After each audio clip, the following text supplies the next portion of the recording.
बजे एक press conference भी होगी, होपफुली उसमें कुछ और बातें साफ होंगी। लेकिन एक बड़ा शॉकर था, स्पेशली कंपनी को ट्रैक करने वाले लोगों को के लिए, एंड ऑफ कोर्स मार्केट में तो उसका झटका शायद इनिशियली महसूस होगा। देखिए, ऑब्वियसली बात है, देश की दूसरी सबसे बड़ी कंपनी, आईटी की सबसे बड़ी कंपनी और उसमें सबसे बड़ी पोजीशन के अंदर बदलाव, तो इसका इम्पैक्ट तो दूर तक आज हम देखेंगे बाजार के अंदर। तो एक बड़ी खबर जो कल शाम को आई कि टीसीएस के MD and CEO Rajesh Gopinathan ने इस्तीफा दे दिया है और ये 15 सितंबर 2023 से लागू रहेगा। के कृतिवासन को टीसीएस का नया एमडी एंड सीईओ नियुक्त किया गया है और ये आज 8:30 बजे इसके ऊपर प्रेस कॉन्फ्रेंस भी है, तो बहुत सारी मीडिया भी वहाँ मौजूद होगी और बहुत सारे क्वेश्चंस भी होंगे। तो ये एक इंपॉर्टेंट इवेंट है जिसको आप अवॉइड नहीं कर सकते, तो इसके ऊपर आप जरूर नजर रखेंगे। पूरा आईटी फोकस में रहेगा और पूरे बाजार में इसका एक इम्पैक्ट देखने को मिलेगा। इसके अलावा जो दूसरी सबसे बड़ी खबर है वो है डिफेंस स्पेस को लेकर भी, जहाँ पर डीएसी ने 70,000 करोड़ के रक्षा खरीद को मंजूरी दे दी है।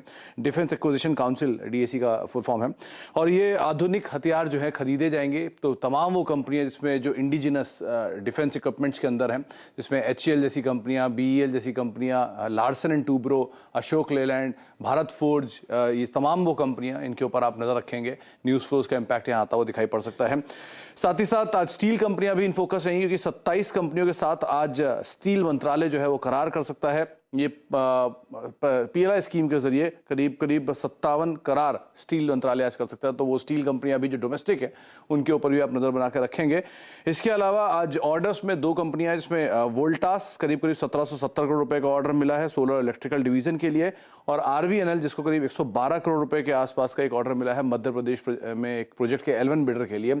और एक इंटरेस्टिंग अपडेट आया है ग्लेनमार्क फार्मा की तरफ से, जहां पे इनफैक्ट दो खबर है। पहला तो एक यूएसएफडी की तरफ से मंजूरी भी आई है और दूसरा 21 रुपए पर शेयर का डिविडेंड भी है, जो कि इसको करीब 5% के आसपास की यील्ड बना देता है। तो आप ग्लेनमार्क फार्मा के ऊपर भी नजर बनाकर रख सकते हैं।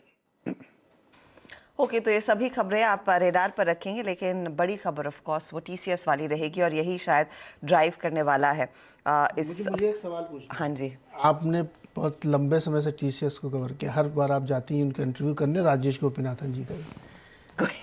अगर आप पूछ रहे कभी कुछ ऐसा महसूस हुआ कि होने वाला है? अब आप समझ गए मेरा सवाल। नहीं, बिल्कुल नहीं नीरज जी। तो क्यों इस्तीफा दिया होगा? Your guess is as good as mine। अब क्योंकि मुझे सरप्राइज इसीलिए लगा, अगर आप प्लान कर रहे थे आपको पहले एग्जिट करना है तो शायद वो पिछले साल मार्च में अनाउंस कर देना चाहिए था, क्योंकि आपको एक्सटेंशन अभी मार्च पिछले साल ही मिला है। Correct। 2022 में अगले 5 सालों के लिए था, ऐसा नहीं था कि 2 साल का एक्सटेंशन मिला हो और फिर सोचेंगे। तो जिस तरह से कंपनी और कंपनी के बोर्ड ने तैयारी कर ली थी कि अगले 5 साल इन्हीं की लीडरशिप में रहेंगे, और टीसीएस की हिस्ट्री रही है कि दो बड़े अच्छे खासे टेन्योर्स कंपनी के एमडी सीईओ बिताते हैं। अब इनको ओहदा मिला था एमडी एंड सीईओ का क्योंकि चंद्रा को एक एलिवेशन मिला था और टाटा सन्स के चेयरपर्सन बने। अब सरप्राइज ये है कि राजेश गोपीनाथ की बाद फिर कितने बदलाव आते हुए दिखाई देंगे, क्योंकि कीर्तिवासन एक वैसे मीडिया के सामने कभी नहीं आए हैं, लेकिन एक वेटरन है, बीएफएसआई बिजनेस इन्हीं के अंदर आया है। उन्होंने इसको काफी बड़े पैमाने पर लेकर गए हैं। लेकिन सवाल ये है कि कीर्तिवासन 34 साल कंपनी में बिता चुके हैं, मेरे ख्याल में 58 इनकी उम्र है। करेक्ट। एनजीएस ज्यादा काम संभालते हुए दिखाई देंगे, लेकिन NGS himself is nearing retirement क्योंकि ही 63, जो कंपनी के चीफ ऑपरेटिंग ऑफिसर है।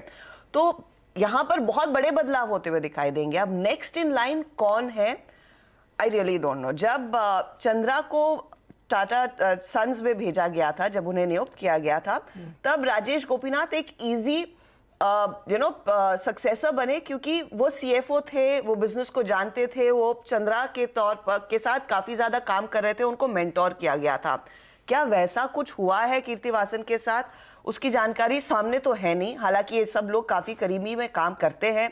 6 महीने और समय दिया जाएगा, लेकिन बड़ा शौक है और उस पर सबसे बड़े सवाल तो यही होंगे कि क्यों दिया, ये अचानक क्यों आ रहा है? देखिए, भारत की सबसे बड़ी कंपनी, हाँ, आप बहुत ही यंग हैं, आपको 5 साल का एक्सटेंशन मिला है, फ्यूचर बहुत ही ब्राइट है और उम्मीद करता हूँ बहुत ही फैट पे चेक भी रहा होगा। Of course. फिर आप इस्तीफा दे रहे हैं तो मन में शक होता है।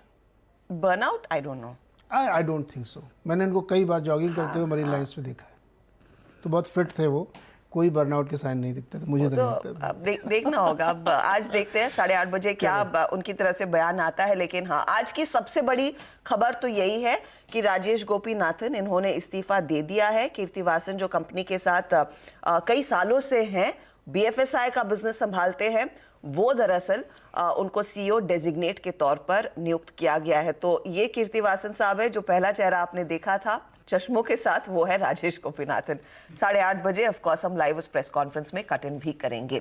चलिए लेंगे एक छोटा सा ब्रेक, इससे पहले कि हम और भी ओवर हो जाए और आगे का शो भी खा ले। फटाफट लौटेंगे। आप बने रहिए CNBC आवाज के साथ।